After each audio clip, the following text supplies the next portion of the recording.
بالله من شرور أنفسنا ومن سيئات أعمالنا من يهده الله فلا مضل له ومن يضلل فلا هادي له ونشهد أن لا إله إلا الله وحده لا شريك له ونشهد أن سيدنا ومولانا محمدا عبده ورسوله أما بعد فقد قال الله تعالى في القرآن المجيد والفرقان الحميد فأعوذ بالله من الشيطان الرجيم بسم الله الرحمن الرحيم من يعمل مثقال ذرة خيرا يره ومن يعمل مثقال ذرة شرا يره صدق الله العظيم. عزیز طلباء، حاضرین کرام، ہم جس مہینے سے گزر رہے ہیں یہ شعبان المعظم کا مہینہ ہے. اس کے بعد جو مہینہ آنے والا ہے وہ رمضان المبارک کا مہینہ ہے. شعبان تو اس مہینے کا اسلامی نام ہے، لیکن اس کے سامنے ایک اور لفظ لگتا ہے المعظم،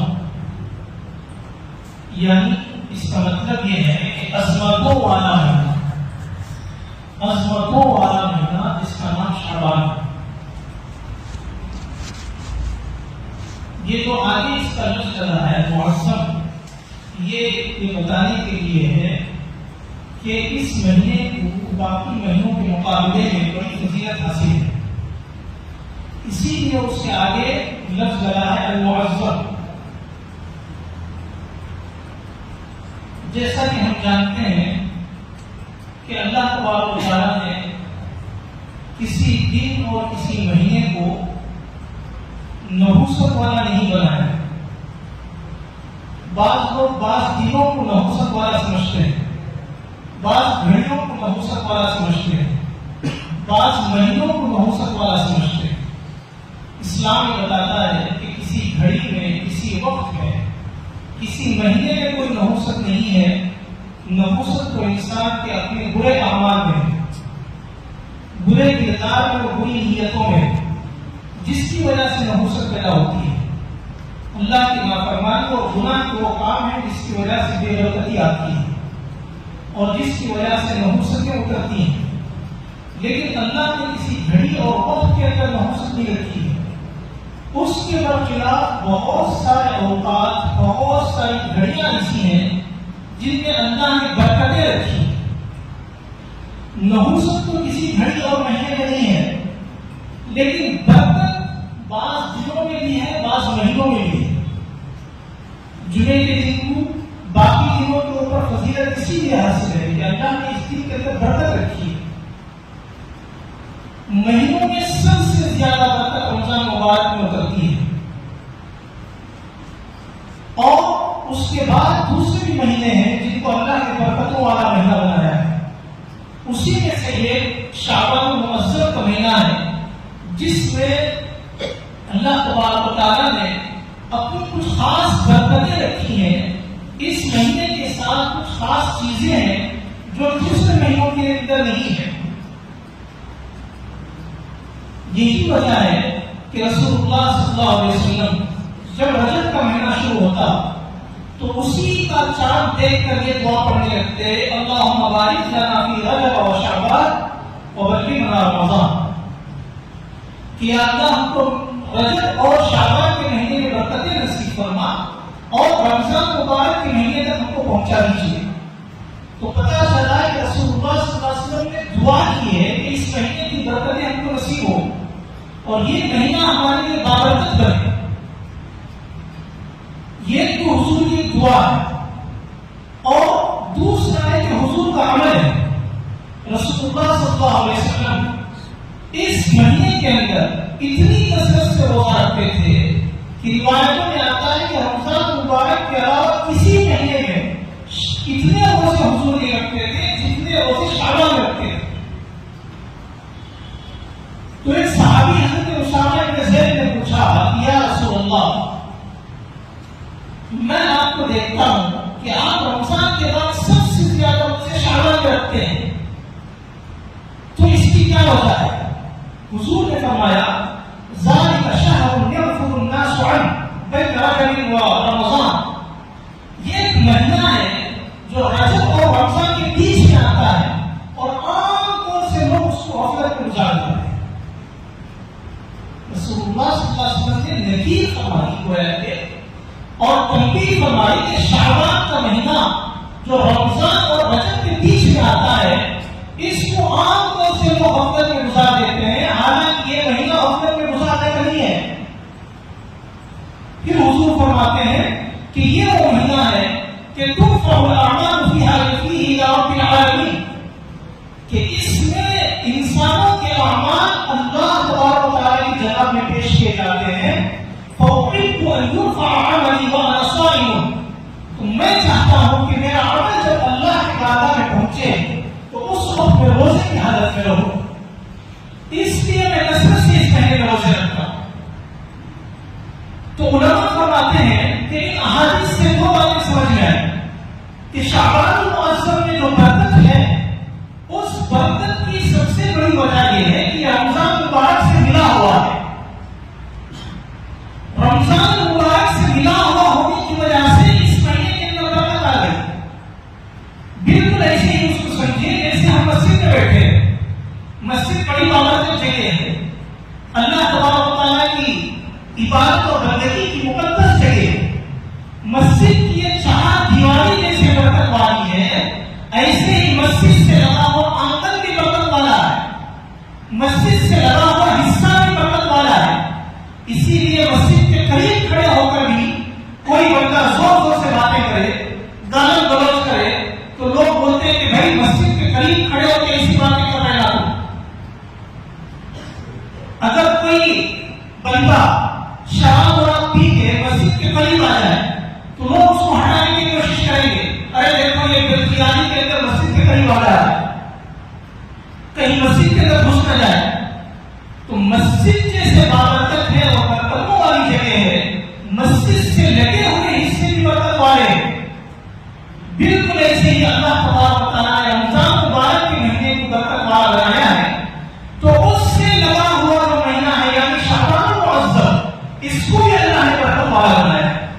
اور برکت والا بنانے کا اس کا مطلب یہی ہے کہ اللہ نے اس کے اندر اپنی خاص برکتیں اتاری ہے، جس کی وجہ سے جن برکتوں کو پانے کے لیے انسان کو چاہیے کہ وہ کچھ نیک اعمال کر کے اللہ کی ان برکتوں کا اپنا مستحق بنائے۔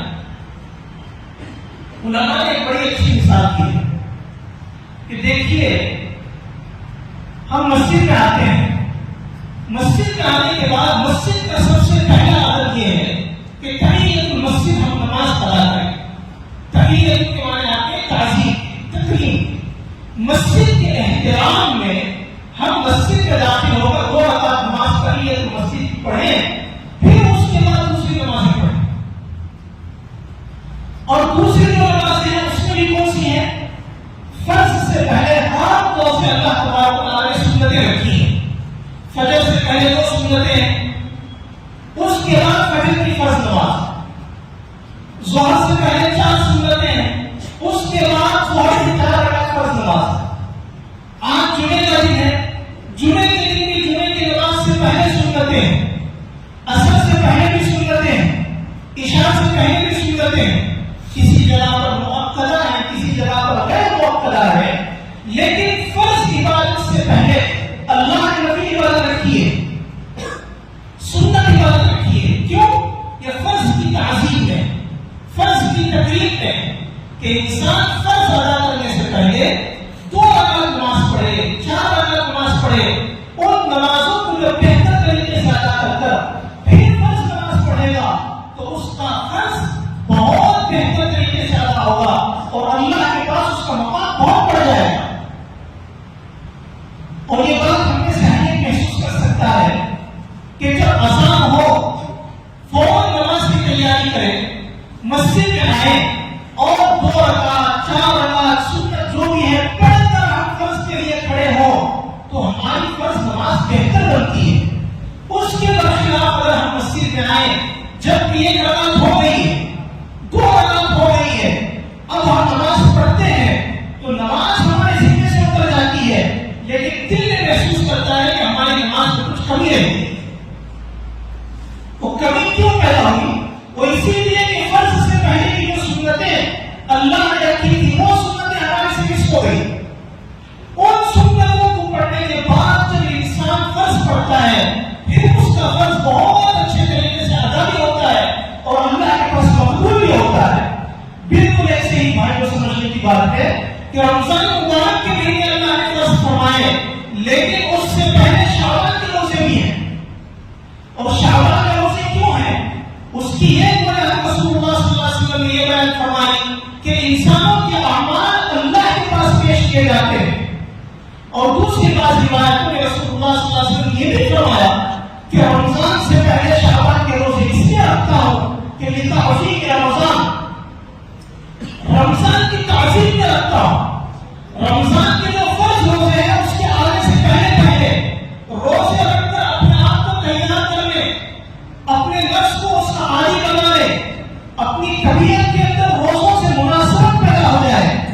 پھر جب رمضان کے مہینے آئے اور رمضان کے روزے آئے، ہم پوری توجہ کے ساتھ، پورے اہتمام کے ساتھ اور پورے اس کی تعظیم کے ساتھ ہم رمضان کے روزوں کو بجانا ہے۔ اس لیے اللہ تبارک و تعالیٰ نے اور اللہ کے نبی صلی اللہ علیہ وسلم کے احادیث کے اندر رمضان مبارک سے پہلے اس مہینے کے اندر کثرت سے روزے رکھے۔ دوسری وجہ جو بیان فرمائی وہ یہ ہے کہ ترفع الیہ الاعمال الی رب العالمین، بندوں کے اعمال اللہ کے دربار میں پیش ہوتے ہیں۔ ہم جو بھی بولتے ہیں، جو بھی ہم کرتے ہیں، اسے لکھنے کے لیے اللہ تبارک و تعالیٰ نے 2 فرشتے ہمارے ساتھ لگا رکھے ہیں جن کو ہم کرام کاتبین کہتے ہیں۔ اللہ تبارک و تعالیٰ فرماتے ہیں ما یلفظ من قول الا لدیہ رقیب عتید، زبان سے جو بھی لفظ انسان کے نکلتا ہے اس کو لکھنے کے لیے ایک فرشتہ اس کے پاس ہم نے متعین کر رکھا ہے جو اس کا ہر عمل لکھتا ہے۔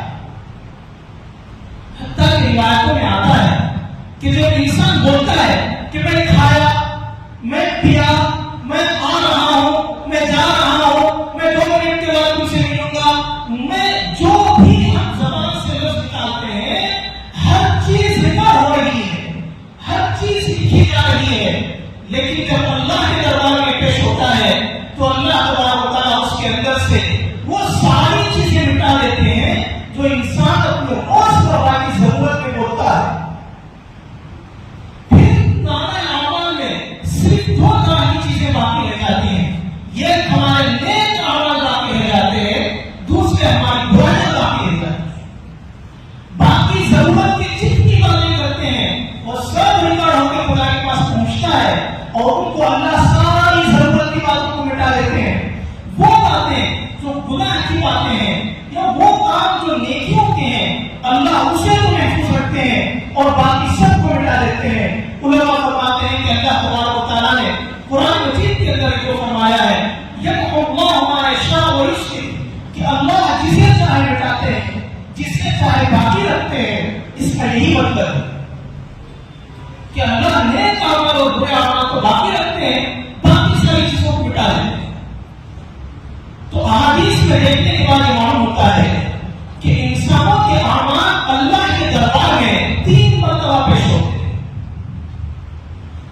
ایک تو روز کا ہمارا جو کچھ بھی ہوتا ہے ساری ریکارڈنگ خدا کے پاس پہنچ جاتی ہے، حالانکہ اللہ کو سب کچھ معلوم ہے۔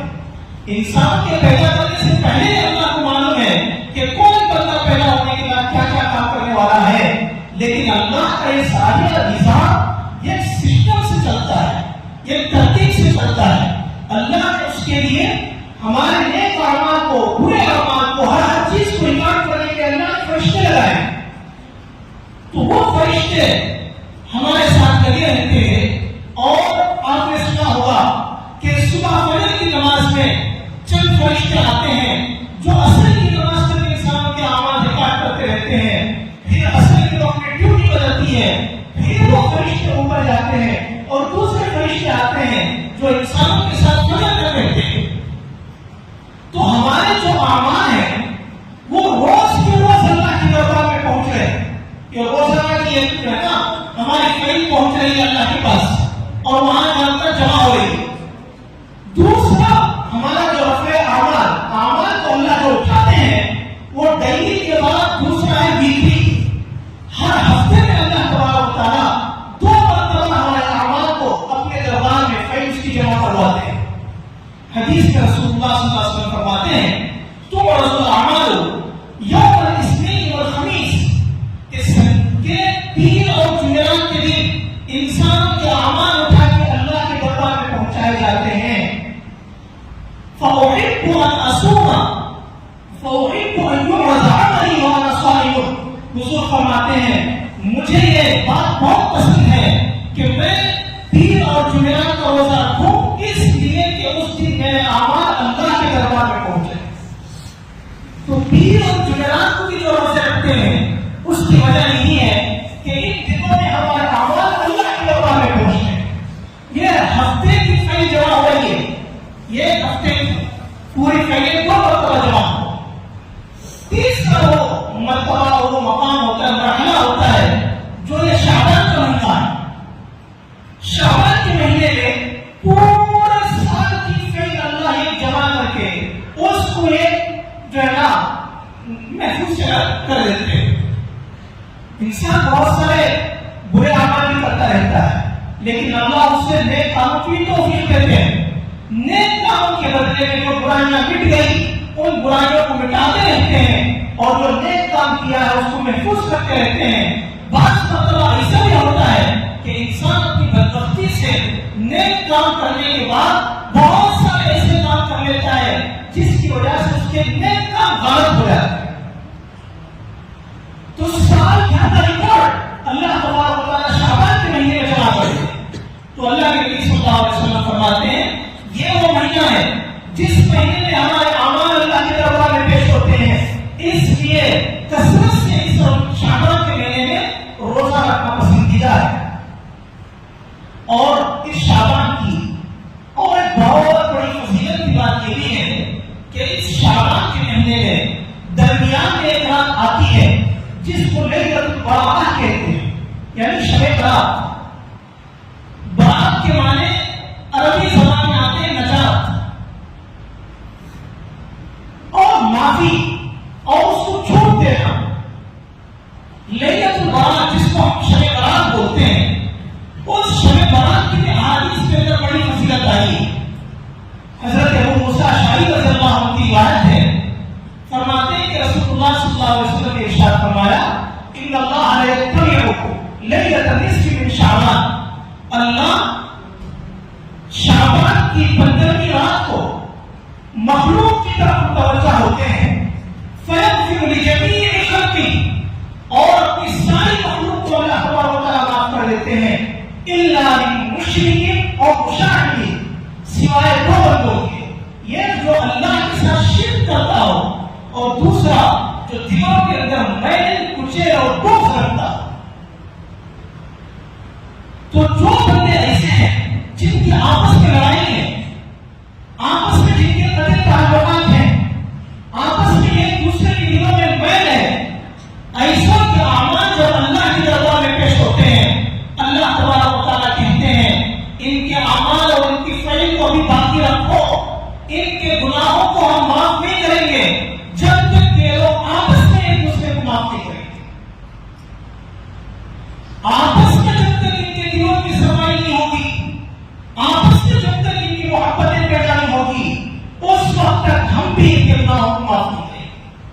تو اللہ تبارک و تعالیٰ ان کی وفائی کو روک لیتے ہیں. اور انسانوں کے گناہ جس کے بارے میں بعض روایات میں آتا ہے کہ بنو کل کی بکریوں پہ جتنے بار ہیں اللہ اتنے زیادہ گناہ معاف کرتے ہیں. بنو کل عرب کا ایک بہت بڑا قبیلہ ہے جو بکریاں پالنے میں بڑا مشہور ہے. ہزار بکریاں وہ پالتے تھے اور ان بکریوں کے جسموں پر جو بال ہیں لاکھوں کروڑوں, تو اللہ اتنی لاتعداد جو ہے بڑی مقدار میں انسانوں کی گناہ معاف کرتے ہیں. لیکن ویسی رحمت والی رات میں, ویسی مغفرت والی رات میں اللہ کی جس کی رحمت بے پناہ متوجہ ہوتی ہے, اس رحمت کی والی رات میں اگر کوئی بندہ محروم رہتا ہے تو وہ بندہ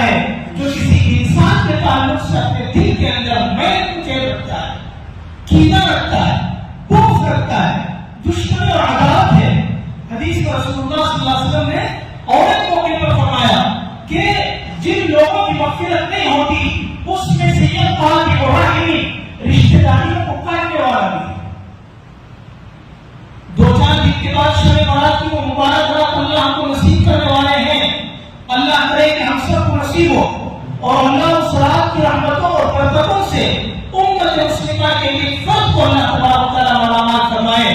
لیکن بھائیوں اللہ کے نبی صلی اللہ علیہ وسلم نے جو فرمایا اس رات میں رحمت اور مغفرت سے محروم رہنے والے چند لوگ ہیں تو ہم کو سوچ لینا چاہیے کہ کہیں ہمارے اندر وہ بیماری نہیں ہے کہ جس کی وجہ سے ایسی عظیم رات میں ہم مغفرت اور رحمت سے محروم رہ جائیں. آج ہماری رشتہ داروں کا کیا حال ہے؟ ہمارے خاندانوں کا کیا حال ہے؟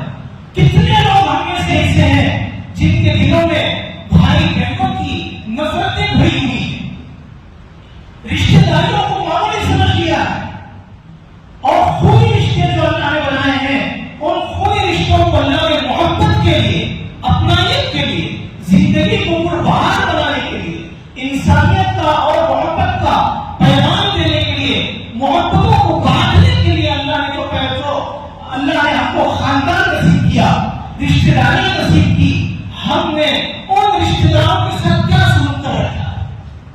عام طور سے وہ ایسا گیا ہے کہ لوگ جو ہے نا رشتہ داروں میں بھی ان لوگوں کو دیکھتے ہیں جو مال میں، حیثیت میں، رتبے میں ان کے لیول پہ خود رشتہ پھوپھی ہے، خالہ ہے، ماموں ہے، چاچا ہے، بھائی بہن ہے، لیکن لوگ اپنا اسٹیٹس دیکھتے ہیں.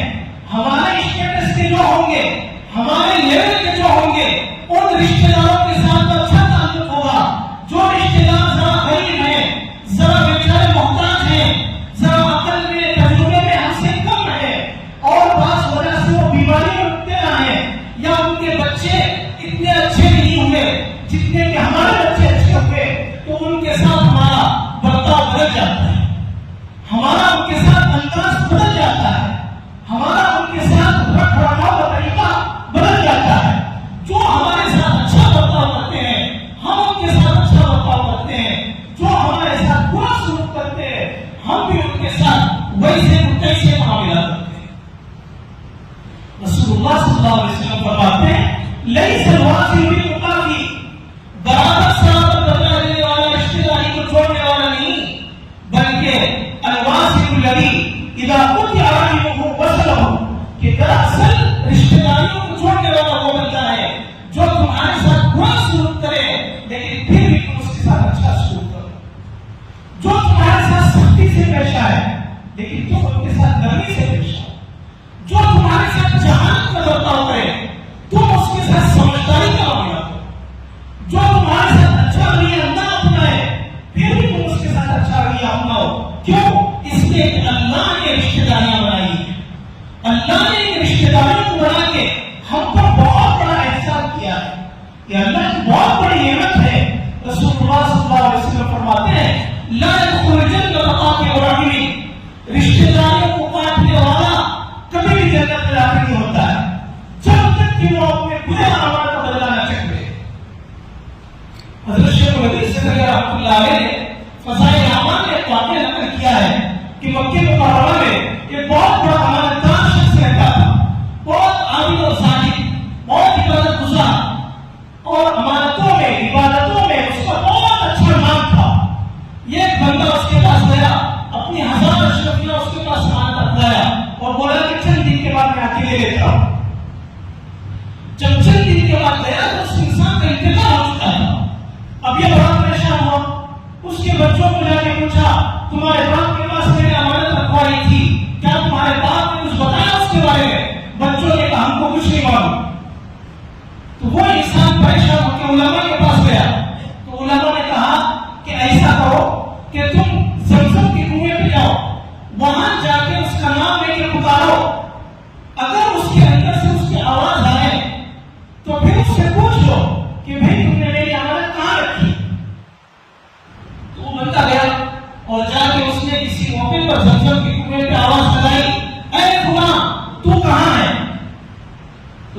مرتبہ آواز لگائی لیکن کوئی آواز نہیں. پھر اس کے بعد وہ پلٹ کے آیا علماء کے پاس, کہا کہ وہاں پر کوئی جواب نہیں آیا. انہوں نے کہا ایسا کرو تم یمن میں جاؤ, وہاں پر ایک کنواں ہے, اس کنویں میں جا کے تم آواز لگاؤ اور پکارو اس کا نام لے کر. اگر وہ جواب دیتا ہے تو اس سے پوچھ لو اور سمجھ جاؤ کہ اگر وہ نیک ہوتا تو زمزم کی کنویں کے اندر سے آواز دیتا ہو, لیکن وہ برا ہے اور جہنمی ہے, اس لیے اللہ نے اس کی روح کو وہاں پر رکھا ہے. تو اب وہاں پر گیا اور جا کر اس نے آواز لگائی تو اس نے اندر سے جواب دیا اور کہا کہ میرے گھر میں فلاں جگہ پر دفن ہے, وہ جا کے اٹھا دو. اس نے پوچھا کہ بھائی تم تو بہت نیک انسان تھے, تمہارے ساتھ یہ عمل کیوں ہوا, اللہ نے تم کو جہنم میں کیوں ڈالا؟ تو اس نے کہا کہ میں اپنی عبادتوں میں, صدقہ خیرات میں, نیکیوں میں تو بہت اچھا تھا, لیکن میری ایک بہن غریب رہتی تھی اور بیمار رہتی تھی, میں اس کے ساتھ اس کے سلوک نہیں کرتا تھا. اللہ نے اس کے نتیجے میں میری سارے نیک اعمال کو غارت کر کے مجھے اٹھا کے جہنم میں ڈالا. یہ قصہ اگر نہ بھی پیش آئے تو ہمارا تو یقین ہے کہ اللہ کے نبی صلی اللہ علیہ وسلم نے فرمایا لا يدخل الجنة قاطع رحم, قطع رحمی کرنے والا جنت میں داخل نہیں ہوتا. تو چاہے وہ کوئی قصہ پیش آئے نہ آئے, ہم تو اس حدیث پر یقین رکھتے ہیں اور یہ مانتے ہیں کہ جو بندہ رشتہ داریوں میں کوتاہی کرتا ہے, اللہ تبارک و تعالیٰ اس کے سارے نیک اعمال کو غارت کر کے اس کو پہلے جہنم میں بھیجتے ہیں. تو بھائیوں, پہلی سب سے بڑی مصیبت یہ ہے کہ رشتہ داریوں میں خونی رشتے کو سب سے زیادہ اہمیت, چاہے وہ غریب ہو, چاہے وہ بیمار ہو, چاہے وہ ہمارا لیول اس کا لیول کسی وجہ سے نہ بھی چھوٹا ہو, لیکن اللہ نے اس کو رشتہ دار بنا کے ہمارے ساتھ جوڑا ہے, اس کا بہت بڑا مقام و مرتبہ ہے. دوسری بات, عام طور سے لوگ کیا سمجھتے ہیں کہ بھائی اگر کسی نے ہم کو نقصان پہنچایا, گالی دی, تو گالی سن کے کیسے برداشت ہے, گالی دیں گے, گالی کھا کے ہم کیسے خاموش ہے. گالی کا مطلب گالی, وہ یہ گالی دیا تو یہ 10 گالی, وہ اس کو گالی دیا تو وہ ماں باپ کی گالی, اور یہ ایک دوسرے کو معاف کرنا, یہ ایک دوسرے سے معافی چاہ لینا, یہ انسان سمجھتا ہے کہ اس میں میری ذلت ہے, میں چھوٹا بن کے کیسے جاؤں اس کے پاس. حدیث میں اللہ کے نبی صلی اللہ علیہ وسلم فرماتے ہیں ما عفا رجل قط الا زاده الله عزا, جو بندہ لوگوں کو معاف کرتا ہے, ان کے غلط سلوک کے باوجود ان کے ساتھ اچھا سلوک کرتا ہے, اللہ کے خاطر ان کو درگزر کرتا ہے, اور اپنی غلطی ہے تو جا کے ان سے معافی مانگ لیتا ہے, اللہ اس کے عمل کے نتیجے میں دنیا میں بھی اس کو عزت سے نوازتے ہیں, آخرت میں بھی اس کو عزت سے نوازتے ہیں. تو بھائیوں, یہ شب برات کی وہ مبارک رات اللہ نے اسی شعبان کے مہینے میں رکھی ہے.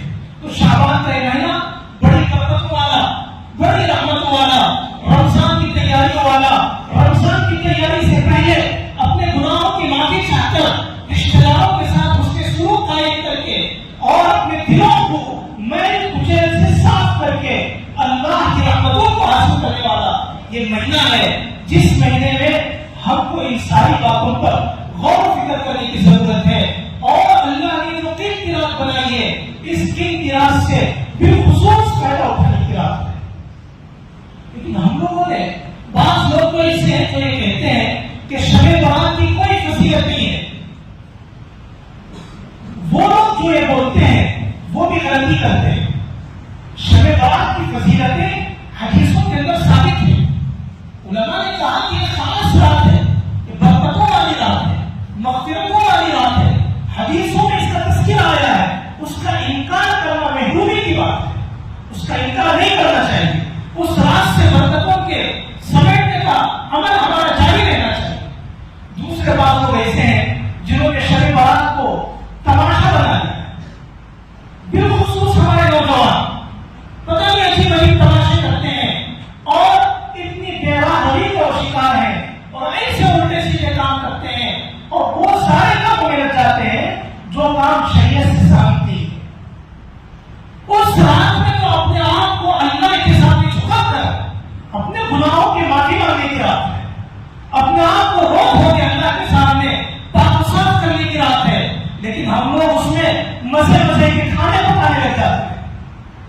نئے نئے کپڑے سلانے لگ جاتے ہیں، نئے نئے شوق پورے کرنے لگتے ہیں۔ بھائیوں، یہ دنیا کی جو لذتیں ہیں، ان لذتوں کے حاصل کرنے کا نہیں بلکہ روحانی لذتوں کو پانے کی رات ہے۔ ان ساری چیزوں میں ہم مبتلا ہو کے رات میں ہمارے پاس نہ عبادت کے لیے ٹائم ہے، نہ دعا کے لیے ٹائم ہے، نہ تلاوت کے لیے وقت ہے، ان ساری چیزوں کے اندر ہم اپنا وقت ضائع کر دیتے ہیں۔ یہ بہت بڑی محرومی کی بات ہے۔ اللہ نے عبادت کے لیے جو وقت دیا ہے اس کو عبادت میں نہ خرچ کر کے دوسری بہت ساری چیزوں میں خرچ کرنا، یہ بھی اس وقت کی توہین ہے، اور ان چیزوں سے اپنے آپ کو محروم رکھنا ہے۔ اس لیے ہر قسم کی بدعات سے، خرافات سے، لغویات سے اپنے آپ کو بچاتے ہوئے اللہ کی طرف متوجہ ہوئے، اور رمضان کے لیے اپنے آپ کو تیار کرنے کا موقع ہے۔ اللہ تبارک و تعالیٰ ان باتوں پر غور و فکر کی اور عمل کی ہم سب کو توفیق نصیب فرمائے۔ رمضان کی اور اس سے پہلے کی جو شعبان کی برکتیں ہیں، یہ سب اللہ تبارک و تعالیٰ ہمارے لیے مقدر فرمائے۔ آمین۔ وآخر دعوانا ان الحمد للہ رب العالمین۔